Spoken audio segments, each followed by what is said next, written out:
ঈদ উল ফিতর উপলক্ষে টানা ৭ দিনের ছুটিতে থাকবে সকল সরকারি বেসরকারি প্রতিষ্ঠান। এ সময়ে বন্ধ থাকবে দেশের সব ব্যাংক ও আর্থিক প্রতিষ্ঠান। ফলে অনেক গ্রাহকের মনে প্রশ্ন দেখা দিয়েছে, এই কয়েকদিনে কি তবে টাকা পয়সার লেনদেন পুরোপুরি বন্ধ থাকবে? না, এমনটি নয়। ব্যাংকগুলো বন্ধ থাকলেও খোলা থাকবে সব বিকল্প ব্যাংকিং ও লেনদেনের ব্যবস্থা। এটিএম বুথ, মোবাইল ব্যাংকিং এবং অনলাইন ব্যাংকিং সেবার মাধ্যমে মানুষ স্বাভাবিকভাবেই টাকা উত্তোলন ও লেনদেন করতে পারবে। পাশাপাশি বিকাশ, রকেট ও নগদের মতো মোবাইল ব্যাংকিং সার্ভিস চালু থাকবে।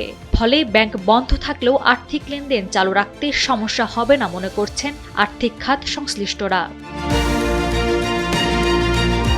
এদিকে দীর্ঘ ছুটিতে অনেক সময় এটিএম বুথের টাকার সংকট দেখা যায় এবং ঈদের সময় বিভিন্ন ব্যাংকের এটিএম বুথ থেকে টাকা তোলার চাহিদাও বাড়ে। তাই এটিএম বুথে পর্যাপ্ত টাকা রাখার জন্য সব ব্যাংককে নির্দেশ দিয়েছে বাংলাদেশ ব্যাংক। শুধু এটিএম নয়, point of sale, POS, QR code, internet bank, online payment gateway ও মোবাইল ফিনান্সিয়াল সার্ভিসের এমএফএস এর মাধ্যমে গ্রাহকদের নিরবিচ্ছিন্ন লেনদেন নিশ্চিত করতে প্রয়োজনীয় ব্যবস্থা নিতে নির্দেশ দিয়েছে বাংলাদেশ ব্যাংক। নাওয়ার সালসাবিল দুরদানা, সময়ের আলো।